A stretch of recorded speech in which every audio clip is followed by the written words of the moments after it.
سامعین، آج کے اس خطبہ جمعہ میں آپ حضرات کے سامنے جو موضوع لے کر کے حاضر ہوا ہوں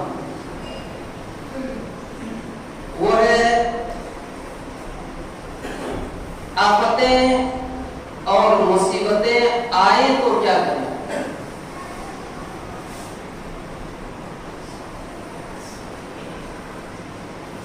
مصیبتوں کے آنے کے بعد یا آفتیں ٹوٹنے کے بعد ایک انسان کیا کرے گا، مصیبتوں کا سامنا کس طریقے سے کرے گا۔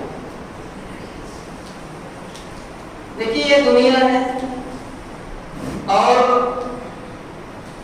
یہ دنیا دارالامتحان قرار دیا ہے، امتحان گاہ ہے۔ یہاں انسانوں کی آزمائش ہوتی ہے، لوگوں کا امتحان ہوتا ہے۔ یہی وجہ ہے کہ اللہ کے رسول جناب محمد رسول اللہ صلی اللہ علیہ وسلم نے مومنوں کے لیے دنیا کو سجن قرار دیا ہے، جیل خانہ بتلا دیا، کیونکہ جیل میں ایک انسان کو تکلیف ہی ہوتی ہے، وہاں سہولتیں نہیں مل سکتی الا ایک وی آئی پی ہو، لیکن ان کے لیے بھی تکلیف ہے کہ وہی فیملی سے دور ہے یا دیگر اور پریشانیاں ہیں۔ بہرحال کہنے کا مقصد اور مطلب یہ ہے کہ یہ دنیا جو ہے لوگوں کے لیے امتحان گاہ ہے، آزمائش کی جگہ ہے۔ یہاں لوگ آزمائے جاتے ہیں، امتحان لیا جاتا ہے، اور اللہ سبحانہ و تعالیٰ نے کلام مقدس کے اندر اس بات کا چرچا کیا ہے، ذکر کیا کہ یقیناً ہم نے لوگوں کو زندگی دے کر کے آزمایا ہے، زندگی عطا کیا تاکہ اسے آزمایا جائے، اس کا امتحان لیا جائے، اسے پرکھا جائے، اور پرکھنے کے بعد، جانچنے کے بعد، اس بھٹی سے تپنے کے بعد جو انسان نکلتا ہے وہی کیا ہوتا ہے، کھرا سونا ہوتا ہے۔ آزمائش سے گزرنے کے بعد جب ان آزمائشوں کا، ان آفتوں کا، ان مصیبتوں کا سامنا کرتا ہے، اور سامنا کرنے کے بعد جب وہ نکلتا ہے تو حقیقت میں وہی انسان کیا ہوتا ہے، ثابت کہتا ہے۔ یہ ایک انسان کے لیے اس بات کا ذکر ہے اور نصیحت ہے اس کے اندر کہ یقیناً اس دنیا کے اندر کسی بھی طرح کی کوئی بھی مصیبتیں آ جائے، کوئی بھی پریشانی آ جائے، ہمیں ہمت نہیں ہارنی چاہیے، بلکہ ان مصیبتوں کا ڈٹ کر کے سامنا کرنا چاہیے۔ اور سامنا کس طریقے سے کریں گے، وہ طریقے انشاءاللہ العزیز میں ابھی آپ کو مختصراً بتلاؤں گا، لیکن اس سے قبل ایک بات اور آپ کو بتلاتا ہوں کہ جس دور میں ہم ہیں، جس وقت ابھی ہم جی رہے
مسجد یا اس مدرسے کو مکمل طریقے سے قانونی دائرے میں رکھیں.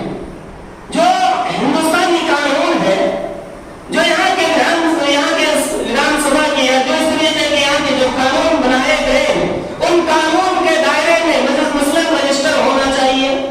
یا اس طریقے سے دیگر اور چیزیں جو ان کی دفاع، مسجد کی دفاع کی ضرورت پڑتی ہے، ان کا حل ہونا لازم اور ضروری ہے.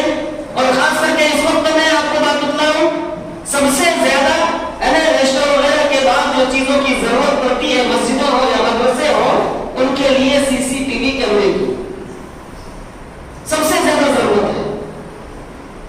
ابھی آپ نے حال ہی میں سنا ہوگا، 2-4 دن کی خبر ہے، بہار کا واقعہ. وہاں ایک جگہ ہے باٹا، اس جگہ میں ایک مدرسہ تھا، مدرسے میں بلاسٹ کیا گیا، مدرسے کو توڑ پھوڑ دیا گیا، ختم کر دیا، مسجدیں بھی ٹوٹی. کہنے کا مقصد یہ مطلب یہ ہے، ابھی آپ چینلوں کو اگر دیکھیں گے تو ہر جگہ سے یہی بات کہی جا رہی ہے کہ مدرسے میں بم بنانے کا شکشا دیا جاتا تھا، وہاں اس کی ترمیم دی جاتی تھی، تعلیم دی جاتی تھی. اس طریقے کے جملے استعمال ہو رہے ہیں اور مسلمانوں کے خلاف یہ سازشیں رچی جا رہی ہے. کرونا وبا جب آیا تو کیا جماعت سے دوڑ کر کے دعوے اور اس کی مثالیں پیش کرنے لگے کہ یہ کرونا بم ہے، کرونا جہاد ہے وغیرہ وغیرہ. تو یہ بدنام کرنے کی ان کی مانسکتا اور سوچ پہلے سے بنا ہوا ہے. اگر یہی چیز آج وہاں وہ کیمرے لگے ہوئے ہوتے تو کس نے توڑا، کس نے پھوڑا، کون گیا، کون آیا، وہ چیزیں ضرور اس کے اندر ریکارڈ ہوتی اور آسانی سے آدمی اپنے آپ کو بے گناہ ثابت کر سکتا تھا. تو بتلانا مقصد اصل میں یہی ہے کہ جب بھی مصیبتیں آئے یا پریشانی آئے تو ان مصیبتوں کے آنے سے پہلے ہمیں اس کی مکمل طریقے سے تیاری کرنی چاہیے. اور صرف اتنا ہی نہیں بلکہ آزمائشیں تو آتی رہتی ہے، آئی ہے اور آئے گی، لیکن ان آزمائشوں کا سامنا ہم کس طریقے سے کریں گے، ان چیزوں کے تعلقات سے میں مختصراً آپ کے سامنے رکھنے کی کوشش کرتا ہوں. اللہ سبحانہ و تعالیٰ نے سورہ بقرہ سورۃ نمبر 2 آیت نمبر 155 کے اندر ارشاد فرمایا. اللہ رب العالمین ارشاد فرماتا ہے وَلَنَبْلُوَنَّكُم بِشَيْءٍ مِّنَ الْخَوْفِ وَالْجُوعِ وَنَقْصٍ مِّنَ الْأَمْوَالِ وَالْأَنفُسِ وَالثَّمَرَاتِ وَبَشِّرِ الصَّابِرِينَ. اللہ رب العالمین نے اس آیت مبارکہ کے اندر بالکل واضح طور پر یہ کہہ دیا کہ اے لوگوں، یقیناً ہم تمہیں آزمائیں گے، تمہارا امتحان لیں گے، تمہیں پرکھیں گے، تمہیں جانچیں گے. کس طریقے سے؟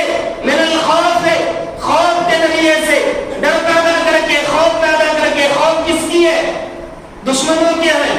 خوف کس کی ہے؟ بدنامی کی ہے. خوف کس کے ہے؟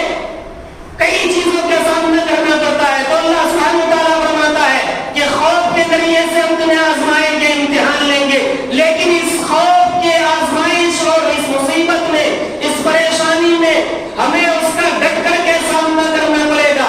اس خوف کا ہمیں اس خوف کے لیے اپنے آپ کو تیار رکھنا پڑے گا کہ کس طریقے سے ہم اسے لڑ سکیں، کس طریقے سے ہم اپنے آپ کو اسے بچا سکیں. یہ ہمارے لیے لازم اور ضروری ہے. اللہ سبحانہ و تعالیٰ فرماتا ہے من الخوف، خوف کے ذریعے سے ہم تمہارا امتحان لیں گے، آزمائش کریں گے.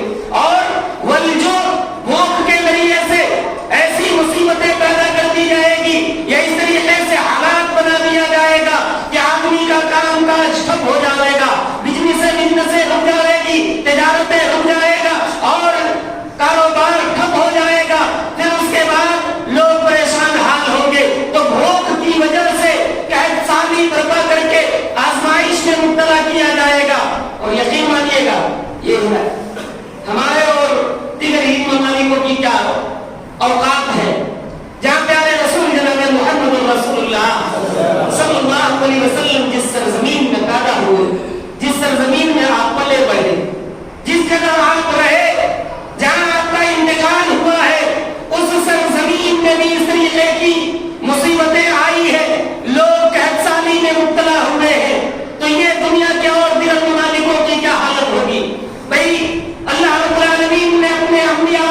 کہ مدرسے اور مسجدوں میں ابھی ہم دینے کے لائق نہیں کیونکہ ہمارے کاروبار نہیں چلتا ہے.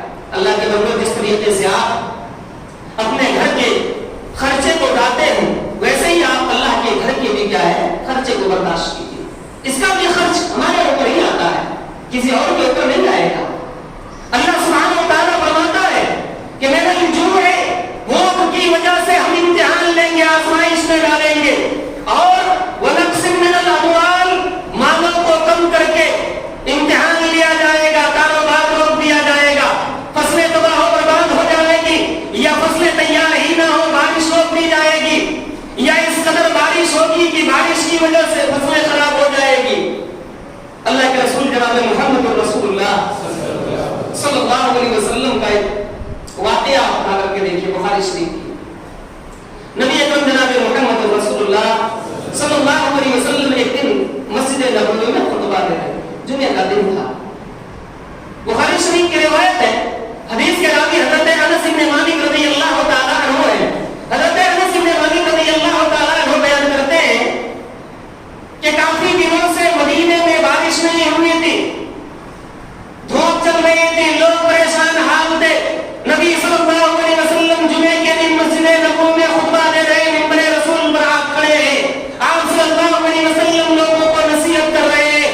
اسی اثناء میں ایک صحابی رسول مسجد نبوی میں داخل ہوتے ہیں اور کھڑے ہو کر کے کہتے ہیں یا رسول اللہ, اللہ کے نبی جناب محمد رسول اللہ صلی اللہ علیہ وسلم, مدینے کی مویشیاں, مدینے کے جانور ہلاک و برباد ہو رہے ہیں, مدینے کے لوگ ہلاک و برباد ہو رہے ہیں, اور راستے سوکھ چکے ہیں. اللہ کے رسول پانی بالکل ختم ہو گیا ہے, لوگ پریشان حال ہیں. اللہ کے رسول صلی اللہ علیہ وسلم آپ اللہ سے دعا کیجئے, اللہ رب العالمین بارش کو نازل کرے گا. پیارے نبی جناب محمد رسول اللہ صلی اللہ علیہ وسلم نے دعا کی اور بارش کا سلسلہ صحابی رسول کہتے ہیں کہ ابھی ہم لوگ جمعہ پڑھ کر کے باہر نکلے تھے, مدینے میں چاروں طرف سے بارش ہونے لگی اور اس قدر بارش ہوئی, مسلسل بارش ہوتی رہی. حدیث کے الفاظ ہے, بخاری شریف کے اندر یہ الفاظ آیا ہوا ہے, صحابی رسول کہتے ہیں مسلسل 7 دنوں تک یا 8 دنوں تک وہ بارش ہوتی رہی. پھر آنے والے جمعے میں پیارے رسول منبر رسول پر تھے,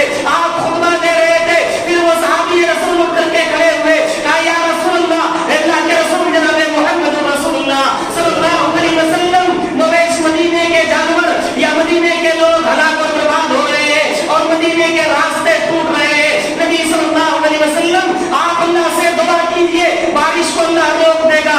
نبی صلی اللہ علیہ وسلم نے دعا کی اور بارش روک دی گئی. بہرحال اس حدیث سے ہمیں بتلانا مقصد یہ ہے کہ آزمائشیں, امتحان ہر زمانے میں ہوا ہے اور اللہ نے اپنے انبیاء علیہ السلام کو بھی امتحان میں ڈالا, ان کی امتوں کو بھی امتحان میں ڈالا. اس حدیث پر اگر آپ غور کریں گے تو کئی باتیں ہمارے سامنے آتی ہیں. ان میں سے ایک سب سے اہم بات جو ہے وہ یہ ہے کہ مدینے میں بھی قحط سالی پڑی, اور دوسری بات یہ ہے کہ بارش کی وجہ سے بھی فصلوں کو تباہ اور برباد کیا گیا, یا بارش کی وجہ سے بھی فصلیں تباہ اور برباد ہوتی ہے, یا اس طریقے کے اور بھی کئی امتحانات لیے جاتے ہیں. تو ہی اللہ سبحانہ وتعالیٰ فرماتا ہے وَنَقْسِم مِّنَ الْأَمْوَالِ, مالوں کو کم کر کے امتحان میں تمہیں مبتلا کیا جائے گا, آزمایا جائے گا. اور اس کے بعد فرمایا وَالْأَنفُسِ, جانوں کے ذریعے سے بھی امتحان لیا جائے گا, آپ کو جانی امتحان بھی دینا پڑے گا. وَالثَّمَرَاتِ, پھلوں کو کم کر کے, فصلوں کو کم کر کے امتحان لیا جائے گا. وَبَشِّرِ الصَّابِرِينَ, لیکن ان تمام امتحانوں میں تمہیں صبر کرنا پڑے گا. وَبَشِّرِ الصَّابِرِينَ, خوشخبری ہے صبر کرنے والوں کے لیے, جو لوگ صبر کرتے ہیں, جو لوگ صبر کرتے ہیں, شکوہ شکایت نہیں کرتے, گلوہ نہیں کرتے ہیں کہ بھائی مسجد میں کیسے دیں گے, ہمارے پاس تو خود بجٹ نہیں ہے. یہ شکایت تو ہے. شکایت کیا ہوگی, آپ جا کر کے کمپلین کریں گے تھانے میں؟ نہیں, شکایت یہی ہے کہ اللہ کے گھر کے لیے کیسے خرچ کریں. ہم اپنے گھر کو نہیں چلا پا رہے. بھائی جس طریقے سے آپ اپنے گھر کے لیے کٹوتی کر کے خرچ کر رہے ہیں, ویسے ہی اللہ کے گھر کے لیے بھی آپ کو خرچ کرنا ہوگا. یہ امتحان اور آزمائش کا دور ہے, اور ایسے دور میں ہمیں یہ کرنا لازم اور ضروری ہے یہ کام. اور دوسری بات یہ بھی یاد رکھ لیجیے گا کہ جب بھی مصیبتیں آتی ہیں تو یہ اللہ کی جانب سے ہے, لیکن ہمیں حسن ظن رکھنا چاہیے. اللہ سبحانہ وتعالیٰ فرماتا ہے الذین اذا اصابتهم مصیبہ، جب لوگوں کے پاس مصیبتیں آ جائیں یا مصیبتیں آتی ہے تو لوگ چاہیے کہ وہ کہیں کہ انا للہ و انا الیہ راجعون. کوئی بھی مصیبت ہو، آدمی انتقال کر جائے یہ بھی ایک مصیبت، یا دیگر اور مصیبتیں آ جائیں انا للہ و انا الیہ راجعون، یہ دعا پڑھنی چاہیے. اور اس کے بعد آگے اللہ سبحانہ وتعالیٰ نے ارشاد فرمایا اولئک علیہم صلوات من ربہم ورحمہ واولئک هم المہتدون. اللہ اکبر، بڑی اہم بات بتلاتی ہے. کس کے ذریعے سے؟ نماز کے ذریعے سے، اللہ کے اوپر توکل کے ذریعے سے بھروسہ کر کے اللہ سبحانہ وتعالیٰ سے مدد طلب کرنی چاہیے، اللہ سبحانہ وتعالیٰ سے دعا کرنی چاہیے، استغفار کرنا چاہیے. یقین مانیے گا مسلمانوں کے لیے ایسی مصیبت اور آفتوں کے زمانے میں جن چیزوں کو کرنا لازم اور ضروری ہے، اس آیت مبارکہ سے کئی باتیں آتی ہیں. سب سے پہلی بات یہ ہے کہ اللہ سبحانہ وتعالیٰ کے تعلق سے اچھا گمان کرنا چاہیے، اچھی سوچ ہونی چاہیے. اور دوسری بات جو ہے وہ یہ ہے کہ اپنے گناہوں کا ہمیں اعتراف کرنا چاہیے کہ ہم نے اس طریقے کی غلطیاں کی ہے، ہم نے گناہوں کو انجام دیا ہے، ہم نے اس طریقے کی غلطیاں کی ہے جس گناہ کی وجہ سے، جس جرم کی بنیاد پر اللہ سبحانہ وتعالیٰ نے ہمارے اوپر اس طریقے کی مصیبتوں کا نازل کیا ہے یا مصیبتوں کا نزول ہوا ہے. یہ ہمارے لیے لازم اور ضروری ہے کہ اپنے گناہوں کا اعتراف کریں. اور جب ایک آدمی اپنا جرم اعتراف کر لے گا، اپنے گناہ اعتراف کر لے گا، اپنی غلطی کو مان لے گا، تو یقیناً اس بندے کے لیے اس کے دل میں یہ احساس پیدا ہوگا کہ اپنی غلطیوں کا سدھار کرے. کیوں؟ اس لیے کہ جب آدمی غلطیوں کا سدھار نہیں کرتا ہے تو وہ تنزلی کا شکار ہوتا ہے. تنزلی کا یعنی اسے نقصان پہ نقصان ہوتا ہی چلا جائے گا. آپ بزنس ہی کو لے لیجیے، آپ جس بزنس کو کر رہے ہیں، جو کام آپ کر رہے ہیں، جہاں آپ تجارت کر رہے ہیں، وہ اگر آپ کسی طرح کی غلطیاں کرتے ہیں اور اس تجارت میں جب آپ کا نقصان ہوتا ہے تو آپ پہلے سوچتے ہیں کہ اب جب ہم کریں یہ کام تو اس غلطی کو نہ دہرائیں گے. کیوں؟ ہمیں نقصان اٹھانا پڑے گا. تو سب سے پہلے اللہ کے تعلق سے اچھی سوچ ہونی چاہیے، اچھا گمان ہونا چاہیے. اور دوسری بات جو ہے اپنی غلطیوں کا اعتراف کرنا چاہیے، اپنے گناہوں کا اعتراف کرنا چاہیے. لیکن ہم اور آپ کو ماننے کو تیار نہیں. مانتے ہیں؟ بتائیے. نہیں مانتے، نہیں مانتے.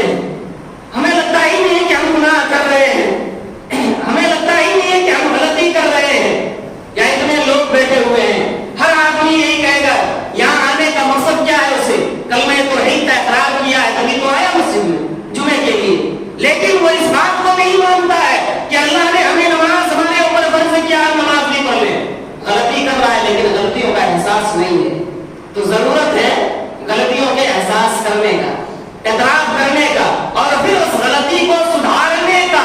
صرف ایسا نہیں ہے کہ غلطی کی ہے، غلطی کو مان لیے اور اسے سدھارے نہیں، بلکہ آدمی وہ بہتر ہے جو غلطی کرتا ہے، گناہ کرتا ہے اور پھر اس گناہ کا اعتراف کرتا ہے.